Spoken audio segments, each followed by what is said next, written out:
Yo, what's going on, everyone? This is Sam again, and I'm here with another track breakdown. Today I'm going to be talking about Regal Sins. So, Regal Sins, in a funny enough way, should have probably came after Hip Man, because it very much deals with that same theme of talking about everything and nothing at the same time.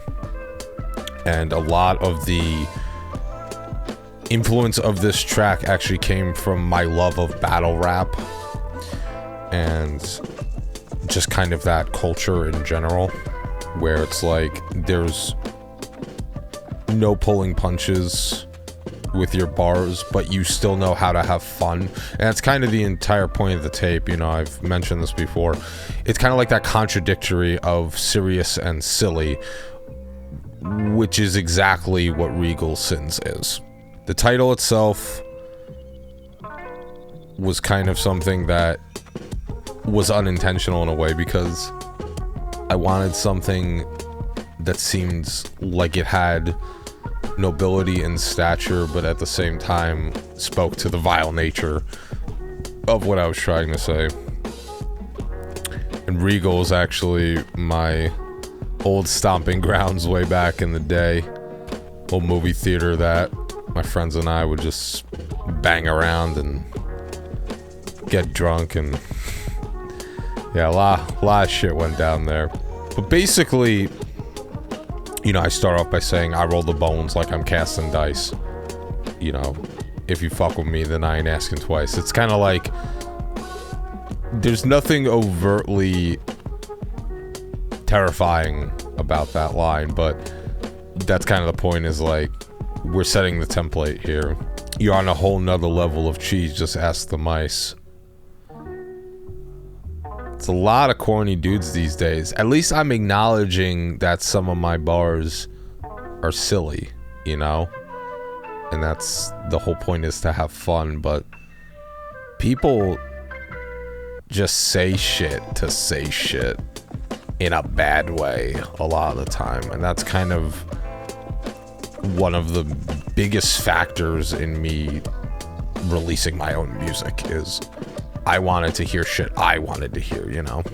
I'm getting real tired of you all like the acting Vice. Well, Joe Biden has been president for a little while now, and he was Vice.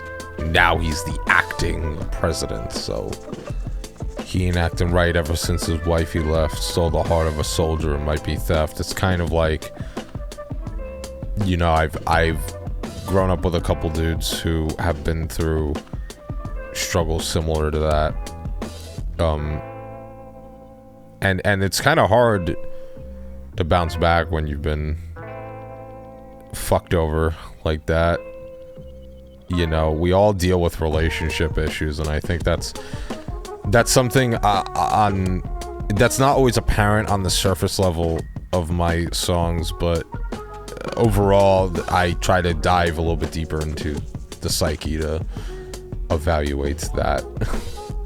The patron saint of the demon's abode, seething seeming like he was seen heading out on the boat. Basically, it plays off of that first part, where like there's a lot of people who get so fucking damaged by everything in this world that they kind of go a little red-pilled in a way, and there's kind of like that aggression and frustration that is seething throughout your being and letting it out in the way that, in the manner that I'm speaking of. Or more cynic. So I believe I first referenced my alter ego in Hitman. I reference him here, and it's kind of throughout the tape. I'm kind of peppering in my alter ego so that you guys get accustomed to it, because he's very much a big part of me, and, you know, several of my future projects are going to involve Remorse Cynic. But Remorse Cynic, it's a contradiction of a miskid wrapped in a liquor soaked misfit, is pretty much all you need to know. That's kind of like the bio of Remorse Cynic. It's not even so much a character. It really is a big part of me. And there's definitely that kind of darkness that just lingers. But that's what we have music for. I play Risk for 3 hours and get baked like Bisquick. I mean, that is kind of speaking to the mundane nature of what I end up doing a lot of the time. I work a lot, whether it's music or my full-time job or my podcast, my YouTube show, an abundance of side projects. So when I'm just vegging out, I'm literally just sitting there like, all right, I'm probably drunk, I'm probably high, I'm probably playing a stupid fucking game. And I'm enjoying it. There's a certain comfort to your habits and the things you fall into, and that's kind of, I think that kind of speaks to everyone. I don't really think I have to elaborate more on that. And go to my therapist and tell her she's why my wrist slit. It's a little bit of the remorse cynic character coming out, but I kind of keep him tapered. The whole point is like keeping it contained, and that's kind of the balance I wanted. I'm stuck in my own ways, like a stepbro video was a very last minute line, but I think it very much stuck with me because it kind of has double meaning. It's like, you know, I will not elaborate on that genre if you are not familiar, but I assume most of my audience understands that reference. But it is also kind of referring to the addiction that we feel towards a lot of things in our lives, like whether it be porn or drinking or gambling or whatever, like being stuck in your own ways. In this instance, I'm attributing it to like porn, for example. It's, you know, it's detrimental, but like stating it so matter-of-factly kind of helps you gain perspective on it. We all know how the end of this single go. Yeah, that's pretty much, we just know our own fates. Birds of a feather get shot down from the fucking sky. When you deal with groups of people that are detrimental to your own growth, you will most likely be taken down with them, and that's kind of what I was trying to illustrate here. And then, oh great, I got shit in my fucking eye, was just kind of like, it just like, yeah, I've dealt with people like that before, but also just the humor in that statement. I would rather die than admit that you got the gold, dirty like the fungus growing out from your toilet bowl. I'm hooked on a lot more than phonics. Yeah, there's been a lot of things I've dealt with throughout the course of my life that I tend to throw myself into things in a very rough manner, and I get stuck to them, and it kind of just becomes my identity. You haven't had good game in 20 years like Sonic. I mean, prove me wrong. When was the last really good Sonic the Hedgehog game? Rip the cage like the plague, call it bubonic, but fuck the chronic. It's inadvertently a stab at saying fuck Dr. Dre. I like the man and his music, but he's kind of had a really fucked up personal life, and it was like a fun jab. It wasn't nothing disrespectful, but I doubt people would even really pick up on that unless I broke it down. Take pulls of that hydro. Pretty self-explanatory. Talking that purple dragon, that Spyro. I had to throw in Spyro the Dragon. I talked about Sonic, but I was like, let me bring to light a series that I personally love. I'd crack your entire spine like a Cairo. I was gonna add to that line and be like, while flying out to Cairo or some shit, but I ain't do no flying. And then the next part is just typical rap battle banter. You straight babble, baby, go and get your rattle. I know it was you who went to your crew and tattled. This rap shit is critical and all you do is rabble. 99% of the time you play in Scrabble. People tend to stumble on their words.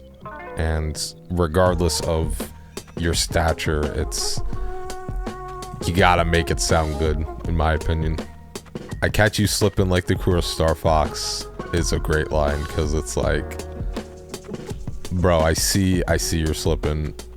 And also a reference to Slippy from Star Fox. I light you up, keep you tucked up in the cigar box. I'm a big stogie guy. And it's also like, yeah, you know your place, right? My bar's hot like Jamaican food. If y'all don't get that line, y'all need to try Jamaican food. Any dude that represent me know they may collude. That's kind of like saying, it kind of ties back to this theme of contradiction in my life. Of like, I try to live my life as a very respectable and honorable person, but if you fuck with me, there might be some times that your mind is playing tricks on you. I keep it rude, call it out like an Olsen twin. I spit straight fire, so I'm used to this molten skin. I'll be damned if I ever heard an MC rhyme Olsen twin with molten skin before. But as we know, Michelle, played by both Olsen twins on Full House, had that catchphrase, "How rude." So that's pretty much the whole inspiration for that one. Grabbed a bottle of Jack, chased it with a pint of yak. I am not shy when I speak on my drinking. It's been a part of me for quite a while, and definitely way more so in the past. I mean, that's, that shit's no exaggeration. A lot of my music is entertainment, and I have fun with it, but there's some shit I speak on that is absolutely the truth, and that's the kind of shit I was doing back in the day. My liver fucking hates me. I'll listen to your mixtape and dog, you be kind of whack. Stop lying about getting green from that kind of trap. Those two lines, I am referencing somebody I know who I'm not gonna talk about, but it's like, bro, you're fake, stop. Be fucking real, come on. I'm stuck in between this girl inside her lap. Crap. I thought the crap was a perfect cap for me always being in a situation where relationships and I have always had a very weird history. I very much fall in love with the act of falling for someone, but there's so much unnecessary drama and bullshit sometimes that is attributed with it, that it kind of rips me apart from that experience, and it gives me more perspective. I don't regret anyone I've ever been with, except maybe that one person, but it's kind of like the realization of, I'm stuck in between this girl. Crap, like, there I go again, Regal Sins in general was a fun ass track to do. I fell in love with that beat as soon as I heard it. It very much has like the calm, chaotic feel, which is exactly what I go for in this entire record. And that's the vibe I'm sticking to. It makes sense for me as a person, and you will see that throughout the rest of this tape, especially the next track, Destructo. But anyway, that's gonna be it for today's breakdown of Regal Sins. Stay tuned for next time.